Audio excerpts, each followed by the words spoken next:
So, my dear friends, welcome again to today's Satsang on forgiveness. And to start with, let me ask your forgiveness today because there is a construction going on in the background in my neighborhood. So, if you hear any background noises, kindly ignore them and forgive me for those. Okay, and so to begin with, I will begin with a Jain prayer and I will describe how various saints and religions talk about forgiveness. So the Jain prayer says, and this is true for all of us, let this satsang be a personal guide to us individually in our lives. I ask pardon of all creatures. May all creatures pardon me. May I have friendship with all beings and enmity with none.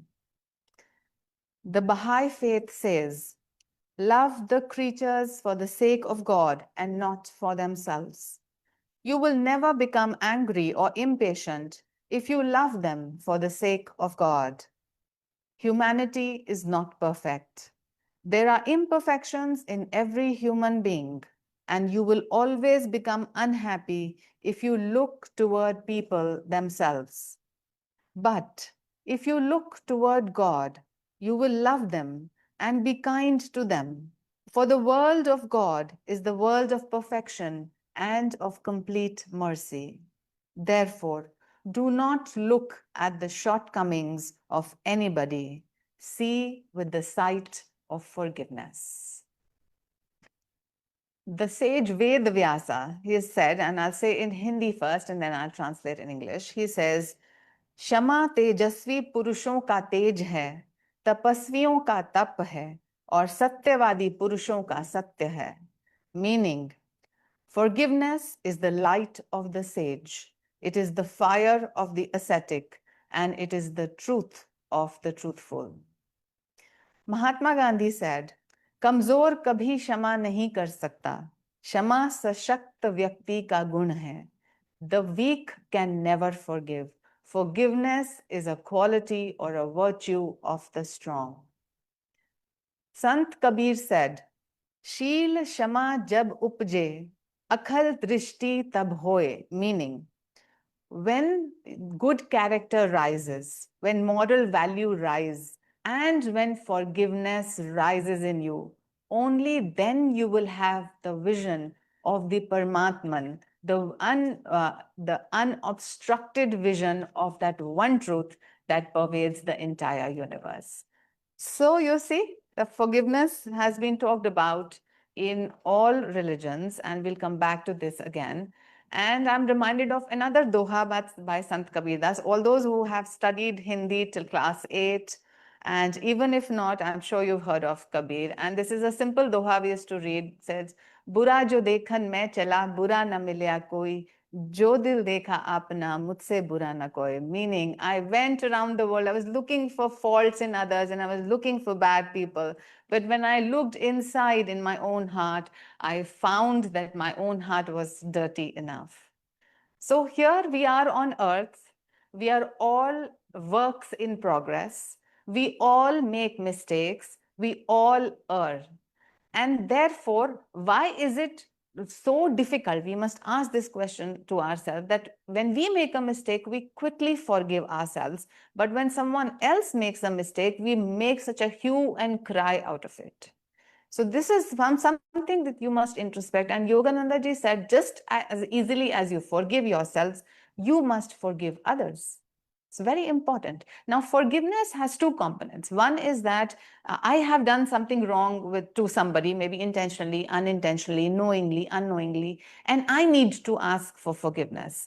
The other aspect is that someone has hurt me and I need to forgive that person. So both these aspects of forgiveness are important, and we'll talk about them today.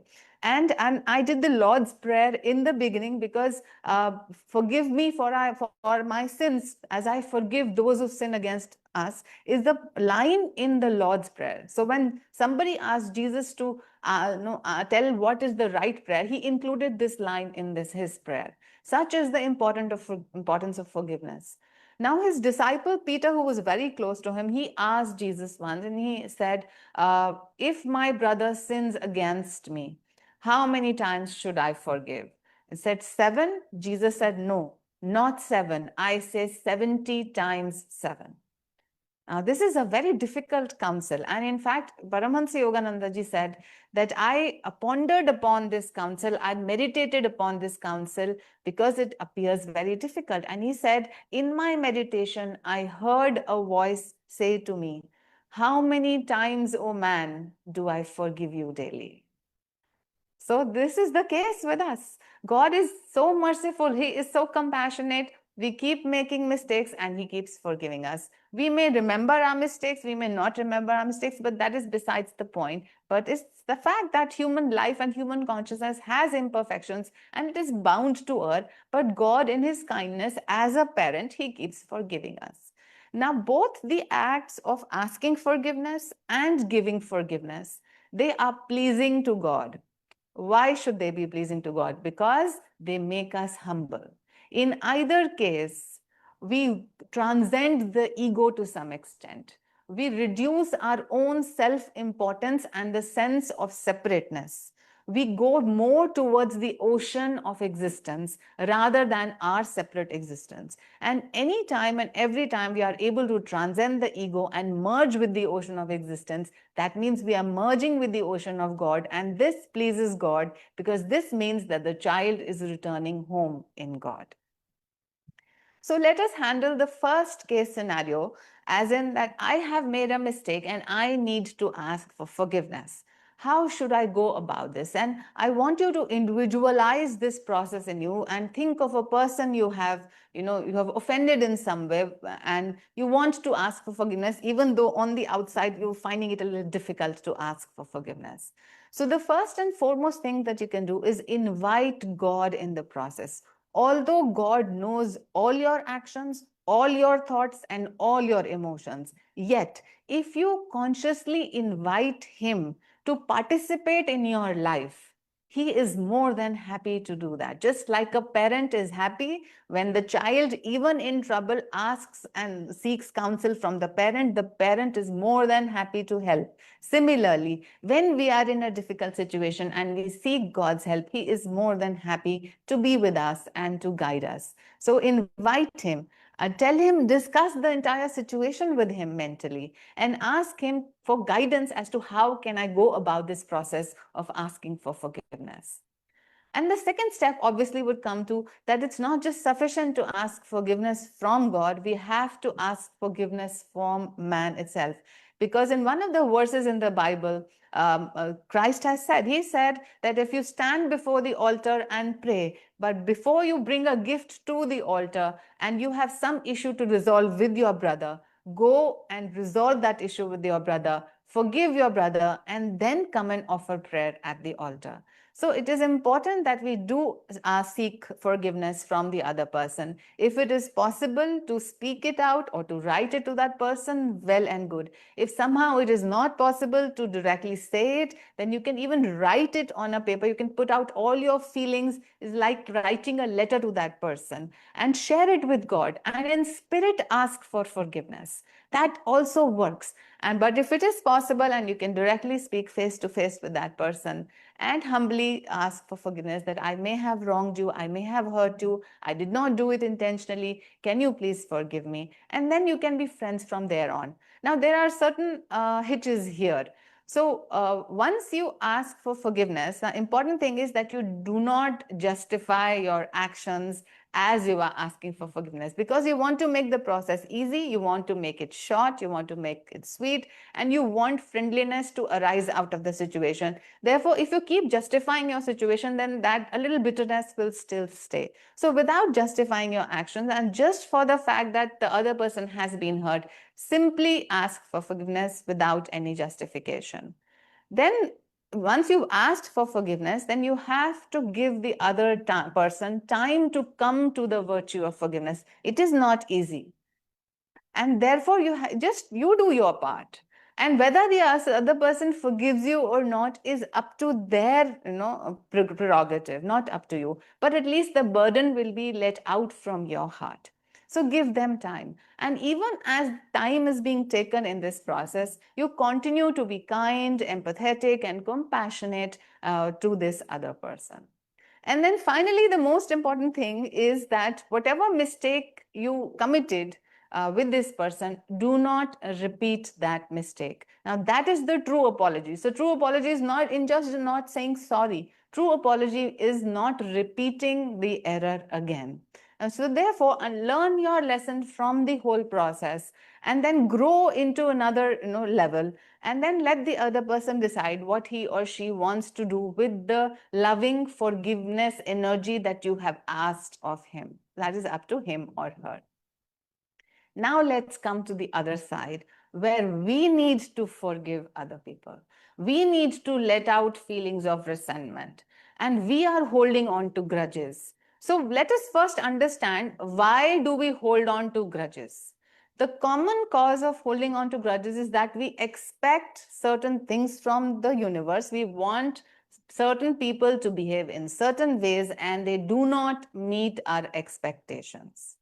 The second cause is that we feel that we are misunderstood, our intentions were misunderstood, what we did, we were trying to do out of friendliness and love, but it was not taken in the right spirit, and therefore there is some conflict, and I hold on to that grudge. The other level of holding grudge is that I think that in a particular situation, I am right and the other person is wrong. So mostly all of this, it's getting that energy gets stuck in my heart. And also sometimes I feel that the other person has wronged me, the other person owes me an apology and is not apologizing. So therefore, this negative energy is in my heart. Now, the problem with all these holding on grudges is they are all based on a false foundation. They have no solid foundation. Why do I say that? When I say that we are expecting from others, from the universe never said to you that you must expect from me. It was your own fallacious, thought, that you thought that I must expect something back from the universe. So when I say the universe includes all people, all situations, and all things. So your expectation from the universe, who taught you that? No scripture says you must expect anything back. In fact, the scriptures say, do your action and leave the fruits of action away, separate them. So if you are expecting, then it is, in fact, it's our fault that we do that. The other thing, when we said that, no, we feel we are misunderstood. Now, the world was not supposed to understand us. Only God is supposed to understand us. That is the truth. And there is this beautiful prayer, that St. Francis wrote about. He said, "O Master, grant that I may never seek to be consoled as much as to console, to be loved as to love, and to be understood as to understand." So meaning that you're praying to God that, God, may I never seek to be consoled, but rather I should console others. May I never seek to be understood, but rather I may understand others. May I not seek to be loved, but rather I may love others. So it's because we are seeing this equation from the wrong end, and therefore we are collecting grudges. And again, we expect people to apologize even when they don't even realize they have made a mistake, and we are just waiting and expecting, and we are holding on to these grudges inside of us.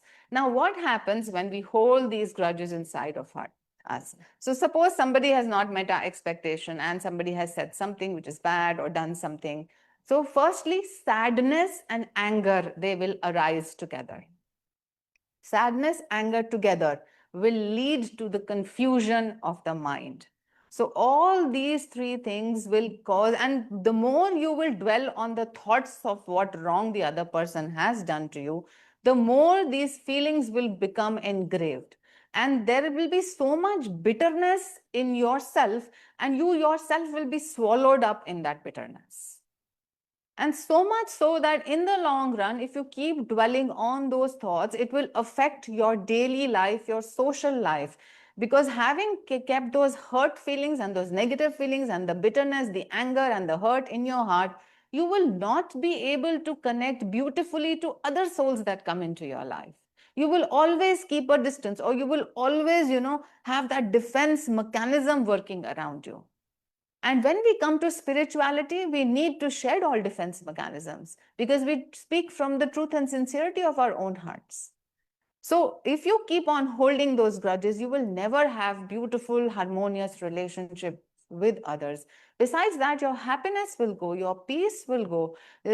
Somewhere, you might get depressed. You might feel, what is the purpose of this life? Because we are not mechanical robots come here to do our jobs and, just sleep and go off. We are here to make connections. We are here to love. We are here to enjoy the bliss of beautiful company. And if that is hampered, then truly our life gets hampered. So we see, we do not want to get swallowed in this bitter net. We do not want these grudges to poison our system. Just for a simple common example, a husband and wife go through a divorce, and the husband tends to move on, and he has his nice career to go on, and maybe he finds another friendly, nice partner and companion, he gets married again. But the lady is she's just involved and engrossed in thinking over what happened, why it happened, how much she has been hurt, and how she is a victim, and how everything is so difficult. And she is all, burning up her own self with these emotions. The other person doesn't even know and is not even concerned. And why should he be? So all this while, when we are getting angry and hurt and, burning in ourself, we are only hurting ourselves. We think that the other person may even, die because of our grief and anger. That doesn't happen. He's not affected. He or she is not affected. Who is affected? We are dying inside. And therefore, we need to resurrect ourselves. We need to live in freedom. And that is why this is a very, very urgent process that requires to be done. We need to come to forgiveness. If we want to breathe easy, if we want to live life to the fullest, if we want to be able to love and be happy all the time, we have to come to forgiveness. And forgiveness is that giving up of all resentments, all hurt, all sense of vengeance to all others. It is a determination to, when you say that I will not let my past control my present and my future. It takes time. It's a whole process. Don't think it will happen overnight. So again, if you are forgiving somebody, please take your time to do so. Know that you have to, first step would be to acknowledge that I am in trouble because of this process, because I'm holding on to so much hurt and anger. I am suffering because of it.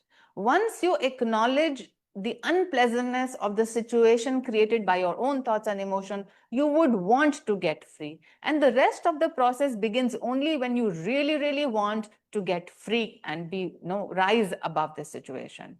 So then again, you have to shift from victim consciousness to being free. So till now, you have been feeling that you are a victim of circumstance, you are a victim of so-and-so people, and they have abused you, they have tortured you, they have done bad to you, and so on and so on. This is a prison that you have created in your own mind. The universe cares not. And if you have imprisoned yourself in your own thoughts and emotions, then who will set yourself free? You yourself will set yourself free from this victim consciousness. You have to do the hard work. And it does not become very hard because God is always there. So the first step will always remain to invoke help from God. Send an SOS call to God. God, please save my soul. I am suffering. I'm in trouble. I'm in pain. My heart is hurting. This is the situation. This is how I feel. This is how I think. But now I am sick of this. And I want to be free. I want to give it all up. I want to let go. I want to flow like a easy river going into the ocean. I don't want to hold on to the twigs and the stones and the sand that is flowing with me. I want to feel free. So that is the first step. You invite God. And then, of course, comes the hard work as well. So if another angle to this is that if in a particular situation, you practice empathy and you feel that what in this particular situation, if you analyze what is the other person's stand and what would be the outlook of the other person towards this situation, that, if you're empathetic and compassionate, you will understand to an extent why they behaved the way they behaved. And sometimes that other person is already so hurt, they have had childhood traumas, they've had difficult adulthoods, they have difficult financial status, they have no friends. And that is why their behavior basically reflects their own past and they can't help it. But you have to be that person who can understand. And you should always remember that so many times we have made mistakes and there have been others who have become the bigger person and have forgiven us so many times, our friends, our relatives, our parents, our spouses, so many times. So let us acknowledge that we have also been forgiven so many times, and therefore let me be the bigger person. Actually, not the bigger, you actually become the same person. We have to come to that oneness of every being. But just to say, no, just so be that person who can forgive easily, understanding that the other person is coming from his own difficult present or past and a complexity of human emotions. So once you start to analyze and understand the picture from all the angles, you will find that it becomes easier for you to forgive. And also we must remember, as Yogananda ji said, when God says, how many times, O man, do I forgive you? And then there's certain advice that Jesus Christ has given in the Bible, and let me bring in. So what are we going to do? Now we have this situation, we want to forgive, we have invited God, we are trying to understand the situation, and we are trying to forgive. So what do we do? Jesus Christ says, he says, pray for your enemies. So when we say pray for your enemies, we are not saying that, everything should be well with them, everything should be right with them. We are just praying that in their journey towards God, may they be able to see the truth. The second thing that we have to do is what Christ says is bless your enemies. Bless your enemies because they are just like yourself. The same things in life give them happiness as they give you happiness. They undergo through the same tragedies and comedies. They are living in the imperfect human flesh just as we are. And they are different. Life is a difficult life. Everybody is having some suffering, some trouble. Try and understand that yes, they may also be going through some difficulty. And we are all seeking the same happiness in God. Therefore, the other person, however, erring that person is just like me, another human child of God. Therefore, bless your enemies. So enemies are not enemies actually. They are supposed enemies. We think of them as enemies. And thirdly, Jesus says beautifully, he says, thank your enemies. So why should we thank our enemies? Because if you now look back in your life in situations where certain people did something wrong to you, so they came in your life at the perfect time, at the perfect situation to teach you some very, very important lesson in your life. And unless they had come at that point, you would have never raised your energy to a point where you understood more, where you became stronger and you became freer. It is because of the presence of such people in our life that we develop certain level of detachment and dispassion from this world. We come to realize that this world is made up of suffering and this is not our home. It is because of the pain that we receive from such people who are agents of God, who tell us that this place is not your final resting place. Dispassionation, you should be dispassionate. No, unentangle yourself. And they make you realize that human behavior is ever unreliable, and the only reliability lies when we seek God. So therefore, we must thank those people because they come perfectly in God's divine plan. They come perfectly at the right moment in your life. And finally, we trust the flow of this, of forgiveness, because God is a quality of God of forgiveness. So when we align ourselves with forgiveness, we align ourselves with God, and then you feel that a power is flowing through you. And it is that power. So never be proud if you're able to forgive anybody, because complete forgiveness and complete setting your heart free comes only and only by the grace of God. So know that God is the doer. It is God who came as that person into your life for certain reasons. And it is God now whose power is helping you to let go of all these difficult resentments and hurt feelings and anger and so on. And therefore, just drop it. Just let it go. And then let's understand what will happen. Now, if I forgive, what is going to happen? Now, forgiveness brings instant peace to our heart. Instant peace, a peace that is not fathomable, a peace that cannot be understood by the intellect, but it lightens our hearts so much that it gives us that peaceful feeling. And that peaceful feeling also frees us a lot of energy and our time and our attention is consumed by those thoughts and emotions. So once we let go and forgive, we find we suddenly have more time, energy, and attention, so which we can use to create a better present and a better future. And also, forgiveness brings you to this present moment. It cuts out the past from you on which you were dwelling. You were wasting so much of your being on your past. So, forgiveness will bring you into the present. And in the present, you can make a beautiful garden that will blossom in the future automatically. Now, also, what forgiveness does is it will open your heart. Because as you are trying to be compassionate with the other person, as you are inviting God into your heart, and as you are allowing that energy to flow to the other person, your heart will open. And when the heart opens, the natural love which is already present in the heart will come forth, and this will cause your spiritual evolution. Because as Sri Yukteswarji said, that not even a single step can be taken on the spiritual path without the natural love of the heart. So forgiveness will cause the blossoming of the natural love of the heart. Now, forgiveness is also in favor of, it makes your karma favorable. So what do I mean by that? So if you are, stuck on non-forgiving, if you don't forgive people, then you will find situations in which people will not forgive you. That is the other one side. The other side is that if you do forgive and let go of this energy, then you yourself would have raised your level of energy and consciousness to a point where you would start attracting positive, happy, loving people into your life, and your life will move on to the next level. And here, your past karma will also be mitigated because you have elevated yourself to a higher energy. Another important thing that happens with forgiveness is that you set a beautiful example for others.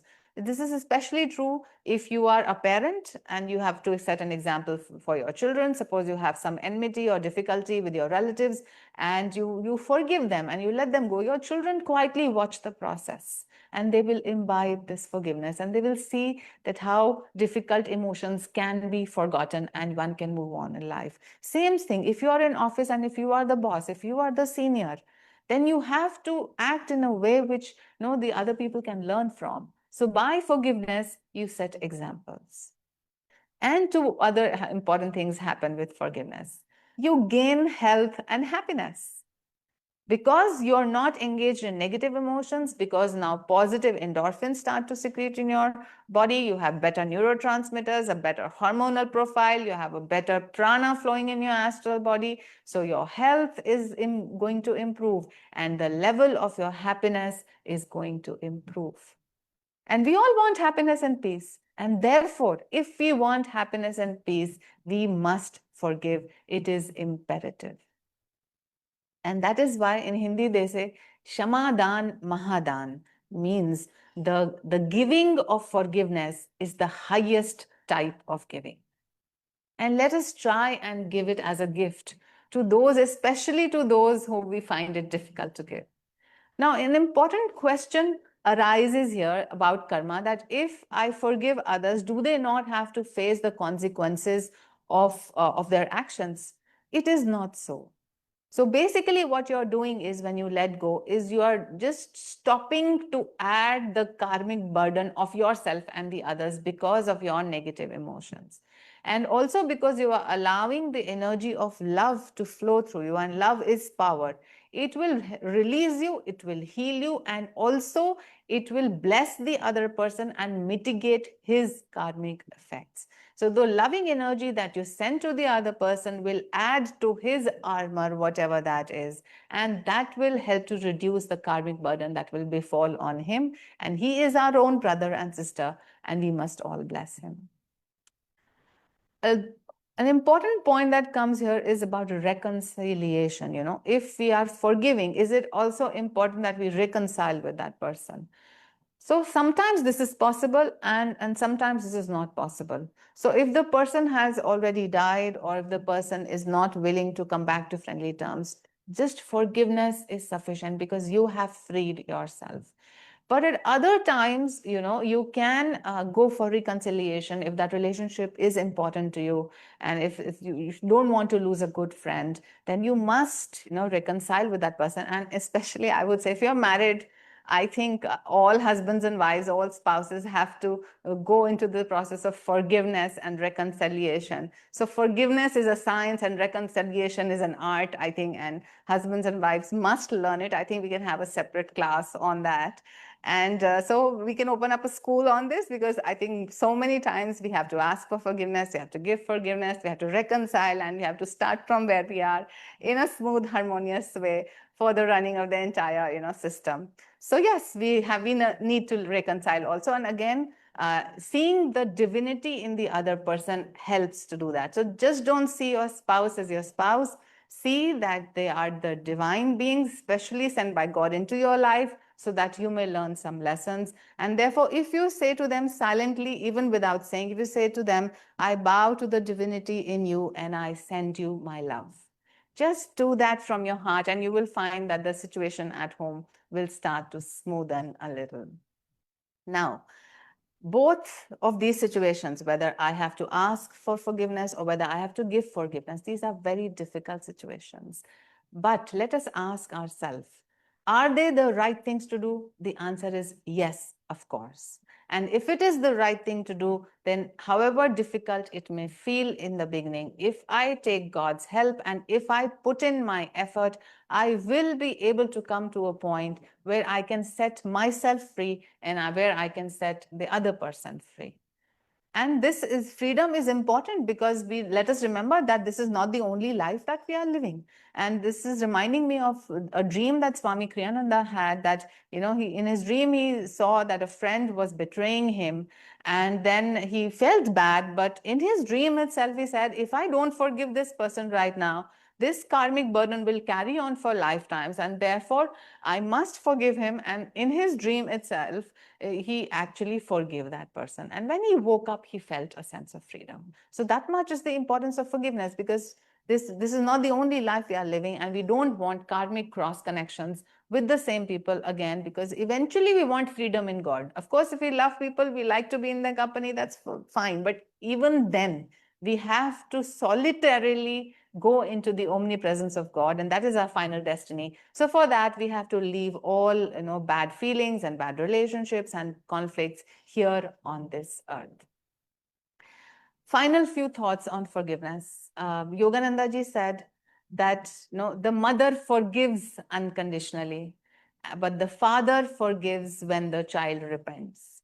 So if you are asking for forgiveness, then seek guidance and blessings from Mother Divine. She will help you to forgive yourself and to forgive others. And she anyway forgives unconditionally. And then he even says that it's not that I have never made a mistake in my life, but whenever I have made a mistake, Divine Mother has helped me to correct it in one way or the other.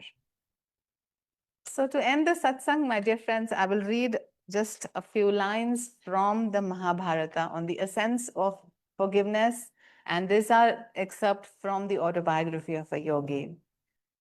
Forgiveness is virtue. Forgiveness is sacrifice. Forgiveness is the Vedas. Forgiveness is Shruti. Forgiveness protects the ascetic merit of the future. Forgiveness is asceticism. Forgiveness is holiness. And by forgiveness, the universe is held together. With those loving thoughts and blessings that we have received, we will share the power and the love with all souls everywhere. Let us pray together. Divine Mother, Thou art omnipresent. Thou art in all Thy children. Manifest Thy healing presence in all bodies, all minds, and all souls.